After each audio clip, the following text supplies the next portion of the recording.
मरीजों को आईसीयू के यूनिट में रखा गया है, जहां उन्हें दरकार तिब्बी खिदमात फराहम की जा रही हैं।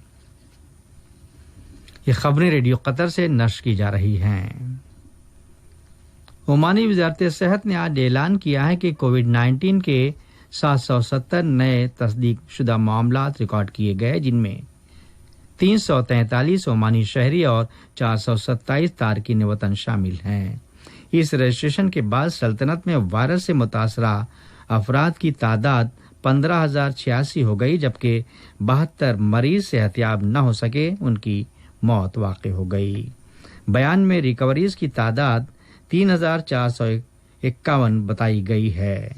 वजारत ने वाज़ेह किया है कि पिछले 24 घंटों के दौरान 2,463 लोगों का टेस्ट किया गया, जिनमें से एक हेपेटाइटिस केस रिकॉर्ड किया गया, जिसके बाद ऐसे 227 मामलात हो गए। इनमें से 60 आईसीयू में ज़ेरे इलाज हैं।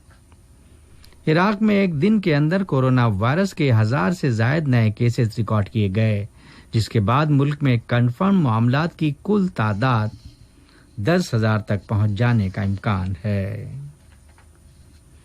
लीबिया में कौमी इत्तेहाद की हुकूमत के दस्तों ने आज ऐलान किया है कि उन्होंने तरहौना पर दोबारा कंट्रोल बहाल कर लिया है, जो मुल्क के मगरिब में रिटायर्ड जनरल खलीफा हिफ्तार के दस्तों का आखिरी गढ़ या ठिकाना था। बुरकान अल गज़ब ऑपरेशन के तर्जुमान मुस्तफ़ा अल मजई का कहना था कि वहां से हिफ्तार की मलेशिया के इनखला के बाद उनके दस्ते शहर में तलाश का काम जारी रखे हुए हैं और उन्हें किसी किस्म की मुज़ाहमत का कोई सामना भी नहीं। वाज़ेर त्रिपोली पर मुकम्मल कंट्रोल हासिल करने के ठीक एक रोज बाद ही तरहौना कब्जे में आया है, जबकि दारुल हुकूमत पर गलबे के हुसूल के लिए हुकूमती दस्तों को 1 साल से ज़ायद अरसा तक लड़ाई जारी रखना पड़ी। इसराइल के काबिज दस्तों ने आज शुमाली गरब उर्दन के जिला जिनेन से 2 फिलिस्तीनियों को गिरफ्तार किया है। फिलिस्तीनी न्यूज एजेंसी वाफा के मुताबिक इसराइली फौज की कई गाड़ियों के साथ याबाद नामी इलाके पर छापा मारकर फौजियों ने कम से कम 2 फिलिस्तीनियों को हिरासत में लिया, जिनमें हाई स्कूल का एक 17 साला तालिबे इल्म भी शामिल है।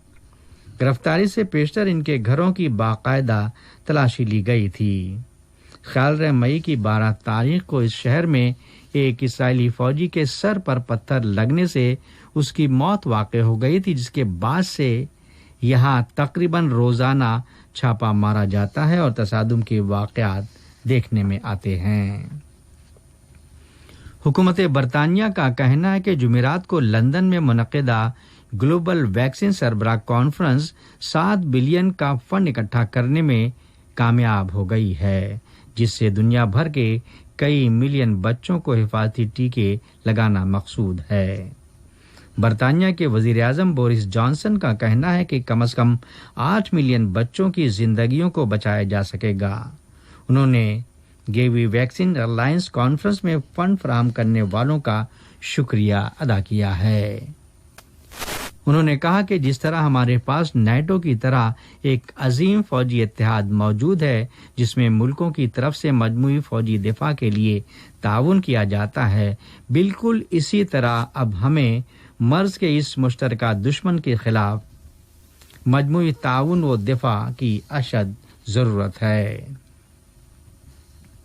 अमरीकी सदर डोनाल्ड ट्रंप की जॉर्ज फ्लॉयड को खराज अकीदत पेश करने की उनकी वीडियो कैंपेन ट्विटर पर कॉपीराइट की शिकायत की बिना पर कारगर न हो सकी।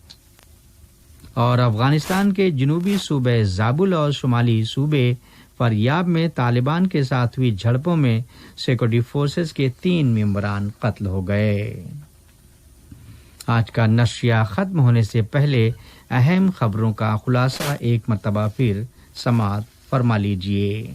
नायब सुमू अमीर और नायब अमीर ने डेनमार्क की मलिका को मुबारकबाद के तार इरसाल किए। कतर के गैर आईनी मुहासरे को आज 3 साल पूरे, जबकि मुल्क मजीद ताकतवर बनकर उभरा है। کویتی وزیر اعظم نے وثوق سے کہا ہے کہ خلیج کی کشیدگی کو ختم کرنے کی ان کے ملک کی کوششیں جاری ہیں۔ اور افغانستان میں طالبان کے ساتھ جھڑپوں میں سیکورٹی فورسز کے 3 ممبران قتل۔ نشریات مریضوں